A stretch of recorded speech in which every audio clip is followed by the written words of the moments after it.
Hello friends, good morning. Myself doctor Amit Upadhyay, team CLC Sikar. तो बच्चों, कल अपन ने क्या पढ़ लिया था? कल अपन ने नर्वस सिस्टम कंप्लीट कर लिया था।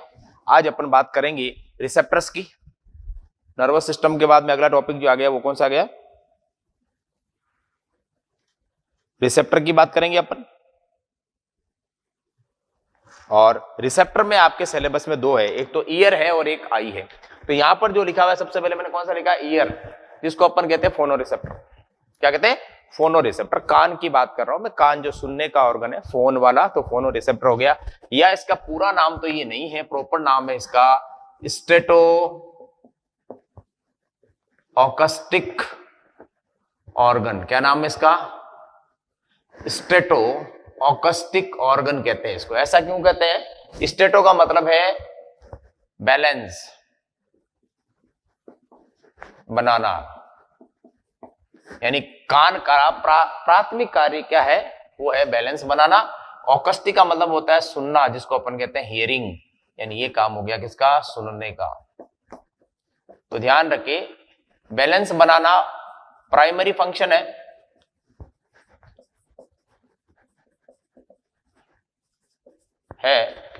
जबकि सुनना कौन सा फंक्शन है आपके? सेकेंडरी फंक्शन है, द्वितीयक फंक्शन है। ध्यान रखिएगा, कोई आपसे पूछे कान का मुख्य कार्य क्या है, तो आप क्या बताओगे? बैलेंस बनाना है, ना कि सुनना। सुनने के लिए तो अपन यहाँ पर हियरिंग एड लगा सकते हैं, सुनने वाली मशीन लगा सकते हैं, लेकिन बैलेंस की कोई मशीन नहीं होती है, बताइए आपको। ठीक है ना? अब बैलेंस बनाने का काम किसका होता है? देखो आप, बैलेंस बनाने का काम होता है वेस्टिबुलर एपरेटस का। किसका होता है? वेस्टिबुलर यंत्र का, जो अपन अंतःकरण में पढ़ेंगे अभी इसको। और बैलेंस सुनने का काम होता है कोक्लिया का। किसका होता है? कोक्लिया का। तो ये तो काम किसका हो गया? वेस्टिबुलर यंत्र तो क्या करेगा? आपके सुनने बैलेंस बनाएगा, जबकि कोक्लिया क्या करेगा? सुनने का। ये दोनों ही अंतःकरण के भाग होते हैं। वेस्टिबुलर एपरेटस में भी दो तरह की चीजें होती है, दो तरह का संतुलन होता है। एक तो होता है स्थायी संतुलन और एक होता है अस्थायी। स्थायी मतलब आप अपनी जगह पर बैठे हो, फिर भी आपकी बॉडी बैलेंस में, वो स्टेबल बैलेंस है। मैं इधर उधर घूम रहा हूं, ठीक है ना, इधर उधर चल रहा हूं, आपको बोर्ड को पढ़ाने के लिए इधर उधर आ रहा हूं, तो ये कौन सा हो गया? डायनेमिक, यानी कि गतिक संतुलन। तो एक तो होता है, देखो इसमें दो चीजें होती है, एक तो होता है सेमी सर्कुलर कैनाल्स, अर्ध वृत्ताकार या अर्धचंद्राकार नलिकाएं, जिनकी संख्या होती है 3। ये तो बनाता है आपके कौन सा? डायनेमिक बैलेंस, यानी गतिक संतुलन। गतिक संतुलन बैलेंस जब आप चल रहे होते हैं, जब आप एक जगह बैठे हो, उस समय कौन बनाता है? वो बनाता है ऑर्गन ऑफ ओटोलिथ। ध्यान रखिएगा, ऑर्गन ऑफ ओटोलिथ। ये आपके स्टैटिक संतुलन बनाता है, स्थायी संतुलन बनाता है। ये आ गया स्टैटिक बैलेंस बनाने का काम। तो ये क्वेश्चन तो यहीं से बन जाता है कि स्टैटिक संतुलन और डायनेमिक संतुलन कौन कौन बनाते हैं।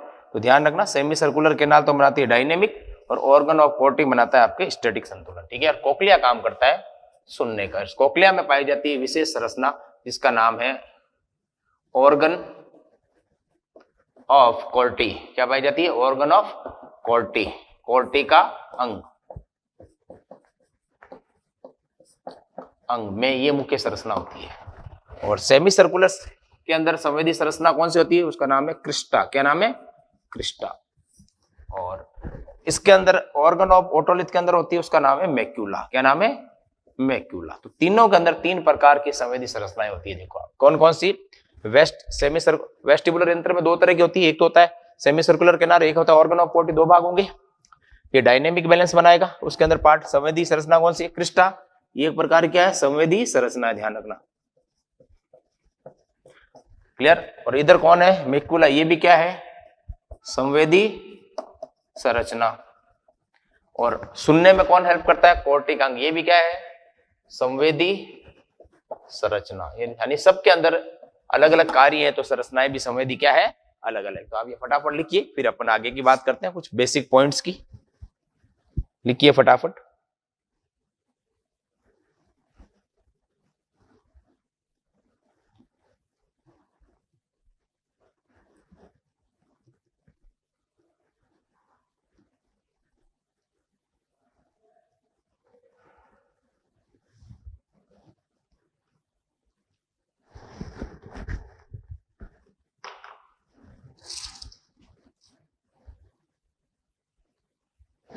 हो गया। चलिए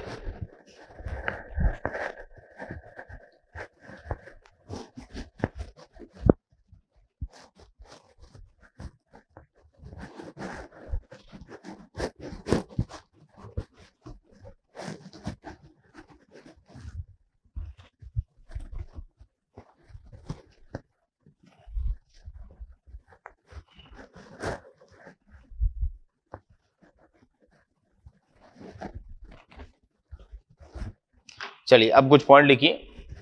पहला पॉइंट, हमारे कान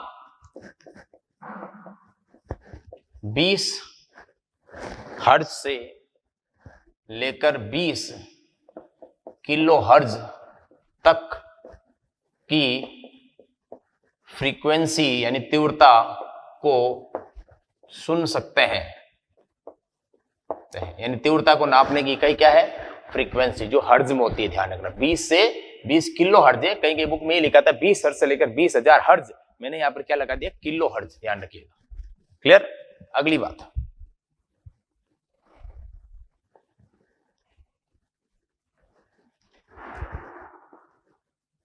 ध्वनि की तीव्रता को, तीव्रता बोले तो इंटेंसिटी को डेसीबल में नापा जाता है। डेसीबल में नापा जाता है, मापा जाता है। किसमें मापा जाता है? डेसीबल में मापा जाता है। ठीक है ना। अगली बात,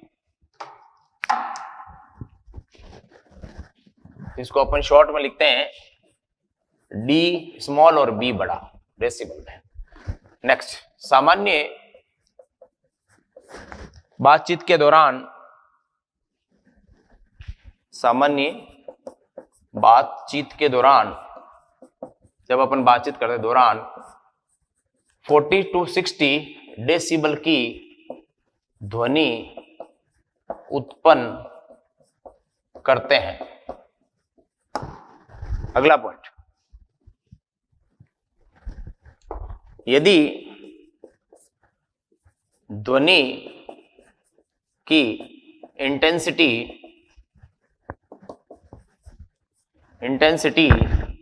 85 डेसिबल से ज्यादा हो तो उसे साउंड पोल्यूशन यानी ध्वनि प्रदूषण कहते हैं। ध्यान रखना, पोल्यूशन कहते हैं।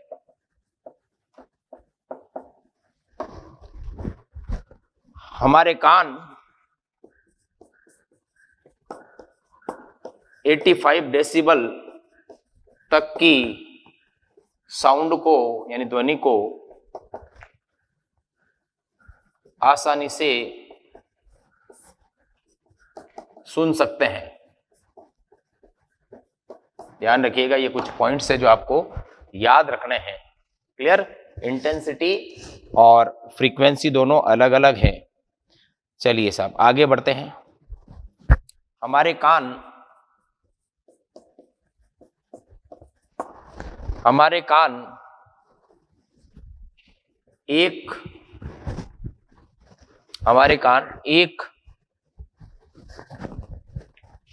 किलो हर्ट्ज से लेकर 4 किलो हर्ट्ज तक अत्यधिक संवेदनशील होते हैं। जान बहुत ज्यादा सेंसिटिव होते हैं। कितनी हर्ट्ज से कितनी हर्ट्ज तक? 1 किलो हर्ट्ज से लेकर 4 किलो हर्ट्ज तक की साउंड के प्रति अत्यधिक संवेदनशील होते हैं। ध्यान रखिएगा इन चीजों को भाई। क्लियर?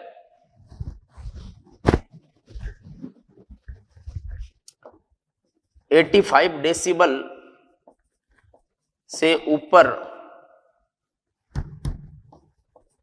की तीव्रता में कान का पर्दा जिसे कहते हैं ईयर ड्रम, इसका वैज्ञानिक नाम है टिम्पेनिक मेम्ब्रेन, फट जाती है। इसे अपन साउंड पोल्यूशन कहते हैं। ध्यान रखिएगा, 85 से ऊपर कान के पर्दे के फटने का पूरा डर रहता है। ध्यान रखिएगा। नेक्स्ट, हमारे कल अपन ने पढ़ाई है इसके अंदर क्रेनियल नर्व, हमारे कान को 8th, कौन सी 8वीं 8th कपाल तंत्रिका यानी कि क्रेनियल नर्व तंत्रिका सप्लाई करती है। ध्यान रखिएगा, कानों को कौन सी करती है? 8वीं कपाल तंत्रिका 8th, जिसका नाम था ऑडिटरी नर्व या वेस्टिबुलो कोक्लियर नर्व। क्लियर? ये लिखिए कुछ पॉइंट, फिर अपन बात करते हैं कान का वर्गीकरण पढ़ते हैं। फटाफट लिखिए।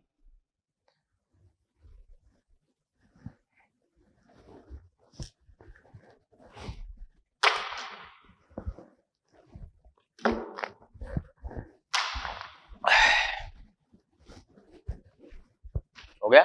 चलिए सर,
चलिए सर आगे बढ़िए।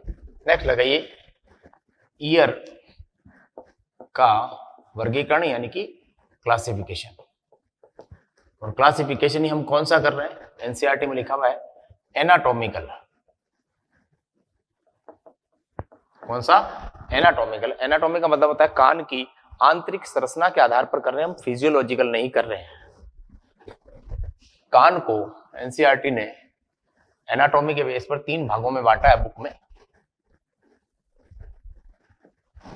सबसे पहले बाह्य कर्ण, जिसको अपन बोलते हैं एक्सटर्नल ईयर। क्लियर? जिसमें 3 मुख्य संरचनाएं आती है, 2 मुख्य आएगी। एक तो आएगा पिन्ना और एक आता है बाह्य कर्णकुहर एक्सटर्नल ऑडिटरी मीटस या एक्सटर्नल ऑडिटरी कैनाल, हिंदी में कहते हैं बाह्य कर्ण कुहर या बाह्य कर्ण नाल। अरे पिन्ना तो पिन्ना ही होता है, और क्या है? पिन्ना। क्लियर? ये 2 मुख्य संरचनाएं इसके अंदर आती है। अब आ जाओ आप इंटरनल ईयर में, यानी कि मिडल में आओ पहले। मध्य कर्ण मिडल ईयर, और फिर आता है कौन सा? Internal ear. मिडल ईयर की बात करें तो इसमें क्या क्या आती है? ईयर, कान की हड्डियां, वो बाद में आएगी, पहले आएगी टिम्पेनिक मेम्ब्रेन।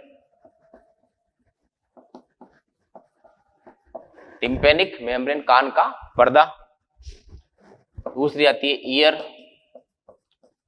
ओसाइकल्स, कान की हड्डियां कितनी होती है? मेलियस, इनकस और स्टेप्स। और तीसरा आता है यूस्टेकियन ट्यूब, जो संतुलन बनाने में कान के पर्दे को दोनों तरफ प्रेशर बनाने के लिए उत्तरदायी है। क्लियर? 3 संरचनाएं। अब आते हैं इंटरनल ईयर में। इंटरनल ईयर, पहली बात, पूर्ण रूप से द्रव में डूबा रहता है। द्रव में डूबा रहता है, जैसे ब्रेन डूबा रहता है, स्पाइनल कॉर्ड डूबी रहती है। इस द्रव को क्या कहते हैं? परिलसिका द्रव, बोले तो पेरिलिम्फ कहते हैं।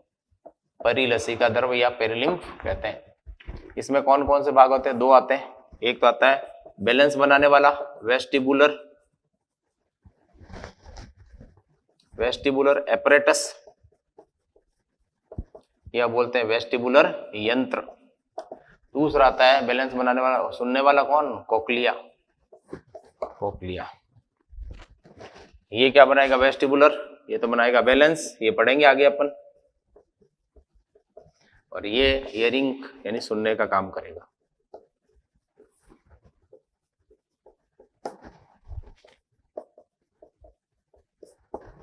ये लीजिए साहब, ये हो गया वर्गीकरण। क्लियर? पिन्ना, एक्सटर्नल ऑडिटरी, इसको शॉर्ट में एक्सटर्नल ऑडिटरी मीटस बोल दो या एक्सटर्नल ऑडिटरी कैनाल।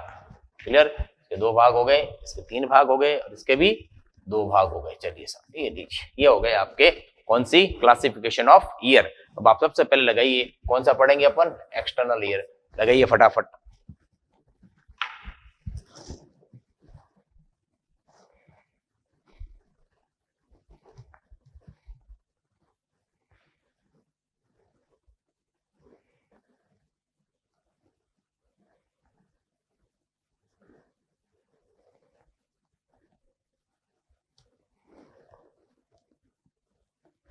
हो गया? चलिए,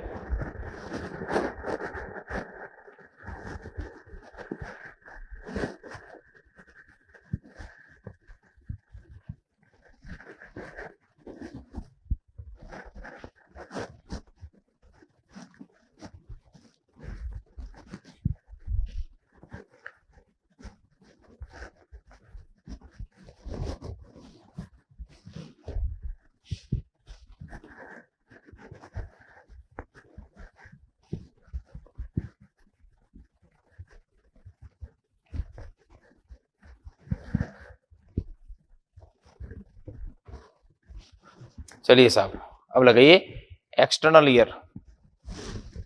पहला एक्सटर्नल ईयर बोले तो बाह्य कर्ण। उसमें पहला पार्ट पढ़ते हैं अपन, कौन सा? वो है ईयर का पिन्ना। ईयर पिन्ना, ठीक है ना? पहले इसके कुछ पॉइंट लिख लेते हैं अपन। ये मैं बना रहा हूं ईयर पिन्ना, देखो ये ईयर पिन्ना और ये कैनाल। ये जो लंबी सारी बना रहा हूं, ये क्या बना रहा हूं मैं? कैनाल, जो कहां तक जाएगी? पर्दे तक कान का, ये कान का पर्दा, इसको कहते हैं टिम्पेनिक मेम्ब्रेन। इस कान का जो आप देखते हो, ये वाला पूरा हिस्सा है वो पिन्ना है, ध्यान रखिएगा, यहां से लेकर यहां तक ये पिन्ना है, ईयर पिन्ना है। करेक्ट? ये ऊपर वाला जो पार्ट है इसको अपन बोलते हैं हेलिक्स। क्या बोलते हैं? हेलिक्स। नीचे वाले को अपन बोलते हैं लोब्यूल। क्या बोलते हैं? लोब्यूल। क्लियर? और बीच वाले पार्ट को अपन कहते हैं ऑरिकल। क्या बोलते हैं? ऑरिकल। ये लीजिए, और यहां से ये ध्वनि तरंगों को क्या करता है? इकट्ठा करता है। ये सारी ध्वनि तरंगों, कान इतना बड़ा क्यों दिया भगवान ने? क्योंकि ध्वनि तरंगों को इकट्ठा करके किस में डालना है? इस पाइपलाइन में। ये लीजिए साहब, ये इसमें आ गई कौन सी? साउंड वेव्स को क्या कर दिया? इकट्ठा करके किधर भेज दिया? इधर। और यहां से शुरू हो जाती है इस पाइप से, यहां से लेकर यहां तक ये जो संरचना आप देख रहे हो, ये वाली, ये एक्सटर्नल ऑडिटरी कैनाल या एक्सटर्नल ऑडिटरी मीटस। मैंने अभी लिखा था बाह्य कर्ण कुहर। ये कितनी है? 2.5 सेंटीमीटर है ये, यहां से लेकर यहां तक ये पूरी। इसकी बात बाद में करेंगे, पहले ये बात करते हैं। अब आप ईयर पिन्ना को देखोगे ना, सबसे बड़ी बात है ईयर पिन्ना का जो नीचे वाला भाग नहीं है, यहाँ पर यहाँ अपन कान के अंदर कुछ पहनते हैं, ये वाला, ये ईयर पिन्ना का जो पार्ट है, ये बना होता है किसका? इलास्टिक कार्टिलेज का। किसका? इलास्टिक कार्टिलेज का बना होता है, ध्यान रखना। किसका? उपास्थि। कौन सी? इलास्टिक उपास्थि। आपने पढ़ी होगी ना? नहीं पढ़ी? बोन के अंदर कार्टिलेज में पढ़ा होगा ना, हिस्टोलॉजी। चलो नहीं पढ़ा तो पढ़ोगे यार। इलास्टिक कार्टिलेज का बना होता है, ठीक है ना? अब इसके अंदर ये बड़ी सॉफ्ट होती है, देखो आप, गद्देदार होती है। इसमें भरा होता है यहाँ पर एक टिश्यू, इसे कहते हैं वसीय ऊतक। वसीय ऊतक को अपन क्या कहते हैं? Adipose connective tissue. क्लियर? और इसमें कुछ ग्रंथियां भी पाई जाती है यहाँ पर, ये पाई जाती है यहाँ पर मोम ग्रंथियां, जिसको अपन कहते हैं वैक्स ग्लैंड। और थोड़ी बहुत यहाँ पर ये भी होती है, कौन सी? तेल वाली, क्या नाम है उनका? Oil gland. ये पाई जाती है यहाँ पर। ये दोनों क्या करती है? चिकनी रहती है, यहाँ पर चिकनी बनाई रहती है, नमी युक्त बनाए रहता है भाग, ताकि ध्वनि की तीव्रता यानी इंटेंसिटी बढ़ जाए। ठीक है? अब आप देखिए सबसे बड़ी बात, ईयर पिन्ना सभी मैमल्स यानी स्तनधारियों में, मैमल्स में नहीं पाया जाता है, ध्यान रखना। सभी स्तनधारियों में नहीं होता है। उदाहरण जैसे किन किन के अंदर ईयर पिन्ना नहीं होगा, उनके नाम आपको पता होने चाहिए कि इनमें ईयर पिन्ना नहीं होता है, ठीक है ना। उनके नाम में आप लिखो blue whale, whale fish, whale fish. दूसरा डॉल्फिन, ये भी फिश है, ध्यान रखना आप, डॉल्फिन, ठीक है ना, डॉल्फिन। फिर आप ले लो सील, ये भी फिश है, देखो आप सील, ये सब मैमल से, ध्यान रखना है, सील। और फिर आपके वेल, वेल फिश आ गई, डॉल्फिन आ गई, सील आ गई, फिर आ गया श्रू। श्रू का मतलब होता है चचुंदर। इन सब के अंदर ये मैमल्स होने के बावजूद भी इसके अंदर आपके नहीं पाई जाती है क्या, ईयर पिन्ना नहीं पाया जाता, ध्यान रखना। इनमें ईयर पिन्ना, जिसको अपन कहते हैं कर्ण पल्लव, क्या कहते हैं, कर्ण पल्लव, क्या होता है, अनुपस्थित है, ध्यान रखना। ईयर पिन्ना बोले तो कर्ण पल्लव अनुपस्थित है। क्लियर, ये आपको पता होना चाहिए। चलिए साहब, ये हो गई बात किसकी, इसकी। अब आप यहां पे आते हो, ये है कैनाल, ठीक है। अब दूसरा पार्ट पढ़ा रहा हूं मैं आपको इधर से, कौन सा, ये आपके दूसरा सेकंड शुरू करिए। एक्सटर्नल यानी बाह्य, ऑडिटरी कैनाल या मीटस, एक ही बात है, यहां से शुरू कर दूंगा मैं, ठीक है। इसमें एक चीज ध्यान रखने वाली, ईयर पिन्ना का मुख्य कार्य क्या, पूछ ले आपसे। ईयर पिन्ना का कार्य साउंड यानी ध्वनि, वेव्स यानी तरंगों को संग्रहित करना, संग्रहित करके एक्सटर्नल ऑडिटरी कैनाल में भेजना, ये काम है इसका। यहां से इकट्ठा करके इसके अंदर भेजना। अब बात करते हैं अपन एक्सटर्नल ऑडिटरी कैनाल की। अब एक्सटर्नल ऑडिटरी कैनाल की बात करें तो यहाँ पे ग्रंथियां पाई जाती हैं इस तरह से अंदर की ओर, इस तरह से ग्रंथियां मिला रहा हूं मैं, ये देखिए।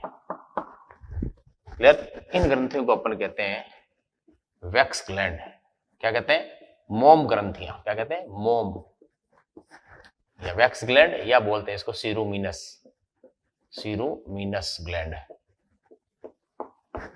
है ना। ये ग्रंथियां, ये ग्लैंड, श्वेत ग्रंथि, ध्यान रखना, ये क्वेश्चन पूछा गया है, क्यों लगा रहा हूं, श्वेत ग्लैंड का रूपांतरण है, ध्यान रखना, श्वेत ग्लैंड के रूपांतरण से बनी है। क्लियर, ये जो वैक्स ग्लैंड है इधर, इसके नीचे यहां पर होती है दूसरी ग्लैंड, ये होती है आपकी कौन सी, सीबेसियस ग्लैंड, कौन सी, म्यूकस ग्लैंड कह दो आप और इजी रहेगा। ये होती है कौन सी, म्यूकस ग्लैंड। ये क्या करती है, म्यूकस यानी श्लेष्मा का स्त्रावण करती है, जिससे ये अंदर क्या बनी रहती है, नम और चिकनी बनी रहती है, ध्यान रखिएगा, नम और चिकनी बनी रहती है। कौन सी, एक्सटर्नल ऑडिटरी मीटस की बात कर रहे हैं अपन, वो नम और चिकनी बनी रहती है।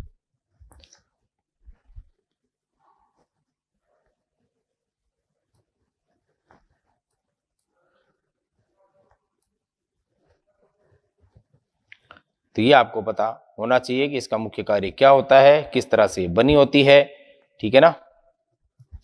चलिए साहब, अब आप देखो इसके अंदर लाइसोजाइम एंजाइम का स्त्रावण भी करती है ये, कौन, वैक्स ग्लैंड।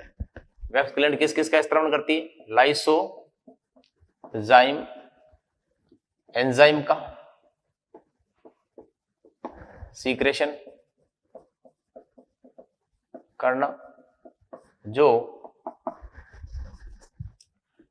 जीवाणुओं को नष्ट करती है। एक दूसरा, वैक्स ग्लैंड क्या स्त्रावण करती है आपके, लेसिथीन,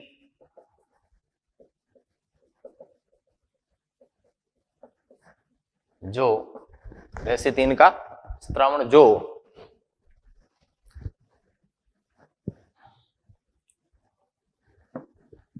जो धूल के कणों को तो रोकती है। धूल के कण जो भी आते हैं हवा के साथ, उन सबको रोकने का काम इन सबका होता है, ठीक है ना। और म्यूकस क्या करता है, म्यूकस का स्त्राव करना। ये म्यूकस क्या करती है, कान को नम व चिकना, नम व चिकना बनाए रखती है। नम व चिकना बनाए रखती है ताकि उसकी इंटेंसिटी, तीव्रता बढ़ती रहे। फ्रीक्वेंसी तो कांस्टेंट होती है, इंटेंसिटी बढ़ती रहती है, ठीक है ना। तो ये हो गए आपके कौन सा, एक्सटर्नल ऑडिटरी कैनाल के बारे में 2 ग्रंथियां बतानी है आपको, एक यहाँ से और ये कौन सी होगी दूसरी, नीचे म्यूकस ग्लैंड। यहाँ से साउंड वेव्स आएगी और सीधे किससे टकराएगी, कान के पर्दे से। ये जो है कान का पर्दा, इसका नाम क्या है, टिम्पेनिक मेम्ब्रेन। ये है कान का पर्दा, इससे टकराएगी तब ये कंपन करेगा और आगे कंपन हड्डियों में जाएगा। तो ये है बाह्य कर्ण की संरचना। बनाइए फटाफट, फिर अपन शुरू करते हैं मध्य कर्ण।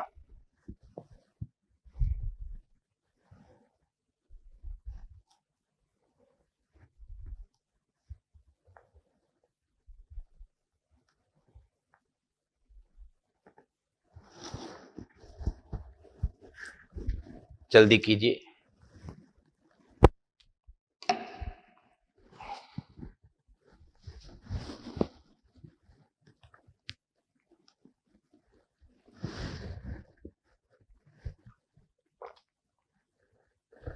हो गया, चलिए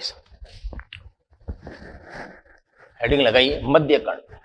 तो साउंड वेव्स को आपने कान के पर्दे के टकराने के लिए वहां पर भेज दिया, कहां पर, टिम्पेनिक मेम्ब्रेन के पास।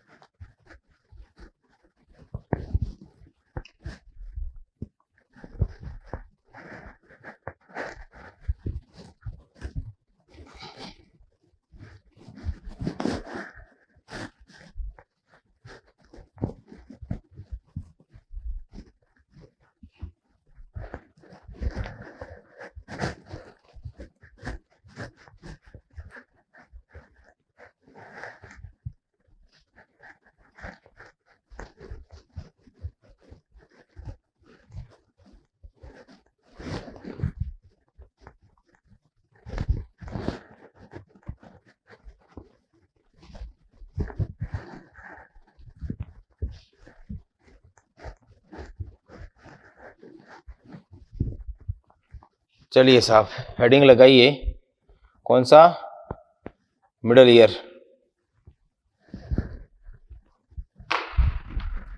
ये middle ear, middle ear, heading लगाइए मिडल ईयर।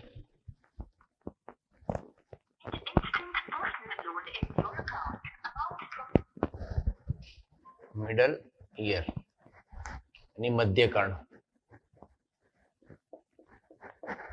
पहली बात यह है टेम्पोरल बोन। कान के अंदर कौन सी बोन होती है, यहाँ पर कौन सी क्रेनियल बोन होती है कान के अंदर, टेम्पोरल। ये फ्रंटल पेराइटल, कान के बड़े टेम्पोरल, और पीछे ऑक्सीपिटल। ये टेम्पोरल बोन की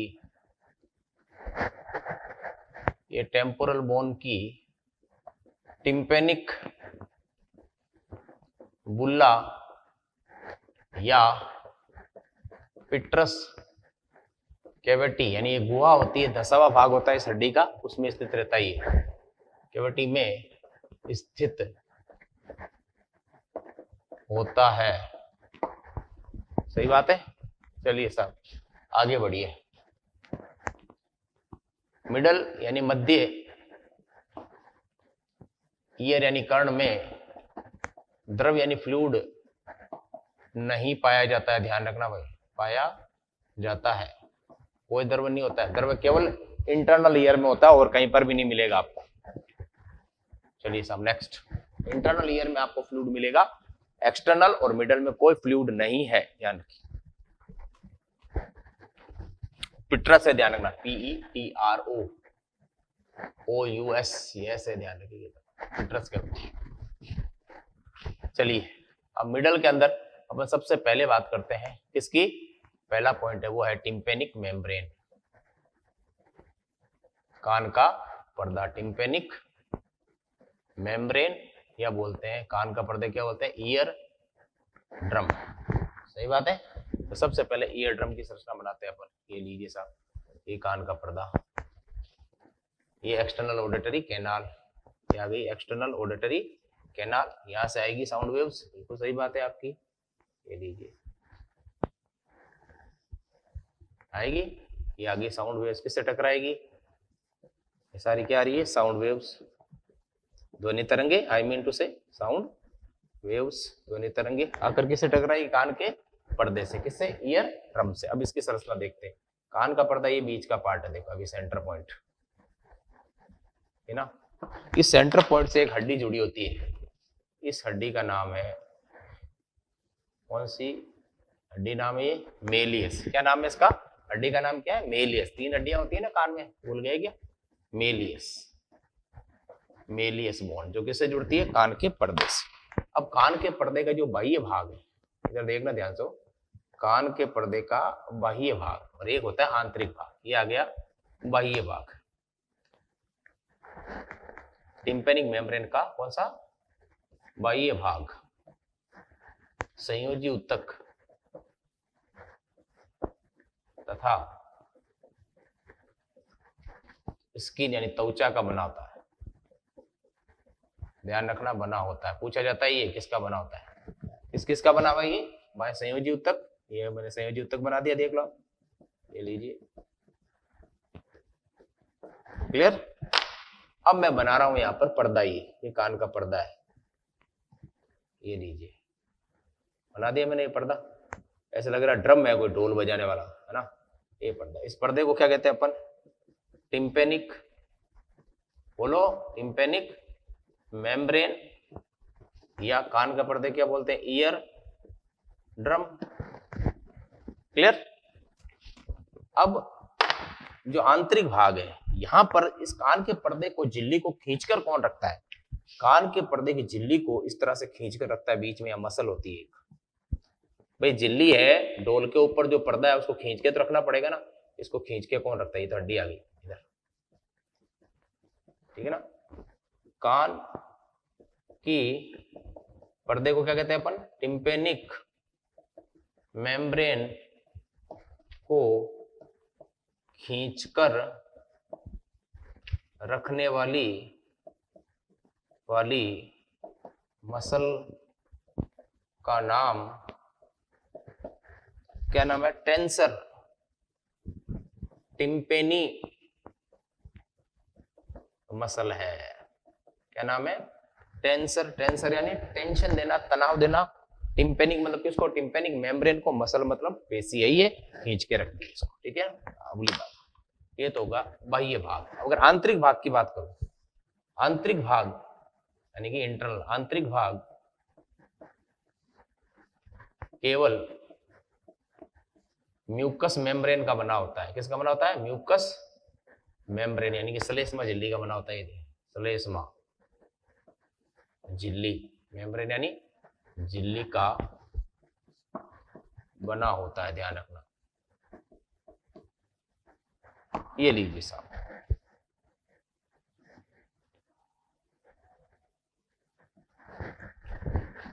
ओके, तो ये ध्यान रखना, बाह्य भाग किससे बना होता है और आंतरिक भाग किस तरह, ये हड्डी कौन सी आ गई है, मेलियस, ठीक है।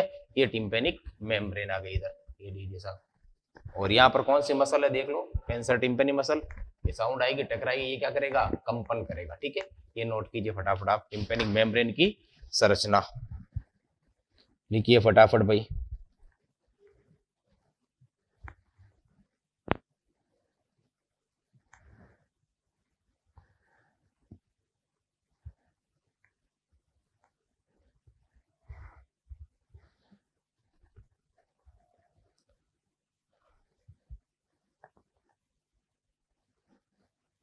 जल्दी करें,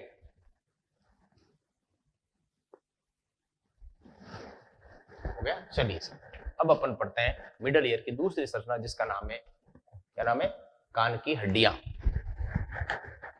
हेडिंग लगाइए, ईयर ऑसिकल्स,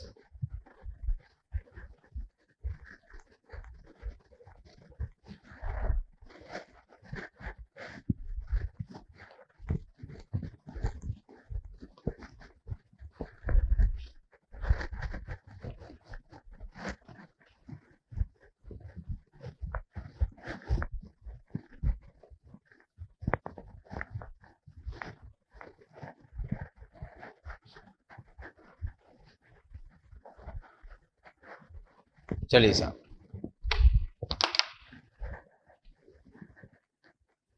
मिडल ईयर मध्य कर्ण पढ़ रहे हैं अपन, और मिडल ईयर का अपन दूसरा पार्ट पढ़ रहे हैं, इसका नाम है कान की हड्डियां, ईयर ऑसिकल्स। ठीक है ना। सबसे पहली बात, कितनी होती है टोटल, एक कान में कितनी, 3,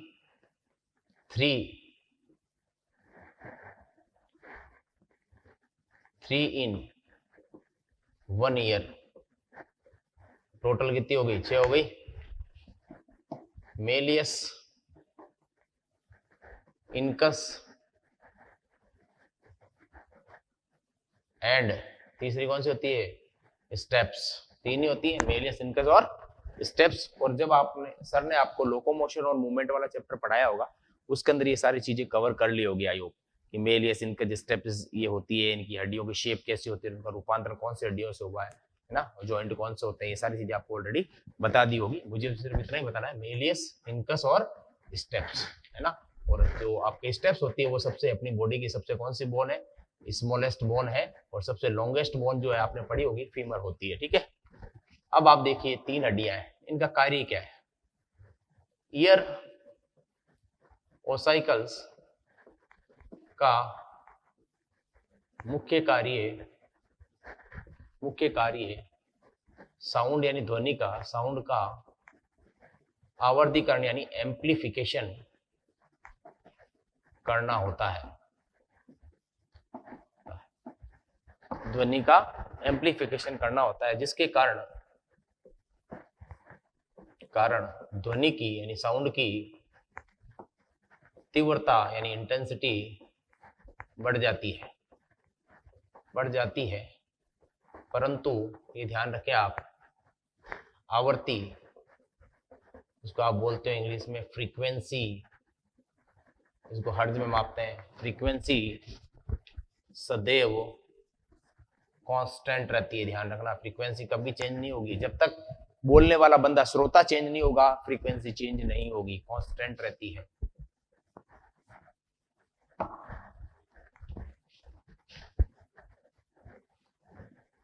चलिए साहब आगे बढ़िए।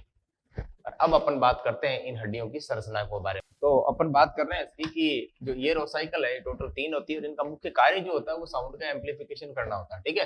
परंतु फ्रीक्वेंसी इसमें देखिए ध्यान रखिएगा सदैव कांस्टेंट रहेगी, इंटेंसिटी चेंज होती जाएगी ना। अगली बात, ये हड्डियां किस तरह से व्यवस्थित है देखिए आप। ये आ गया कान का पर्दा, ये आ गई पहली हड्डी जिसका नाम है मेलियस, सही बात है।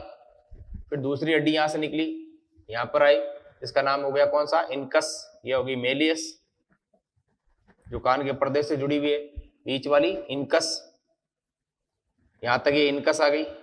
अब तीसरी हड्डी बना रहा हूं जिसको अपन बोलते हैं स्टेप्स। क्या बोलते हैं, स्टेप्स। ये लीजिए, तो मेलियस दूसरी वाली कौन सी हो गई, इनकस, और तीसरी वाली हो गई आपके स्टेप्स, करेक्ट। और यहां से जुड़ के आ जाती है इधर से आपके कौन है, यूस्टेकियन नलिका। ये लीजिए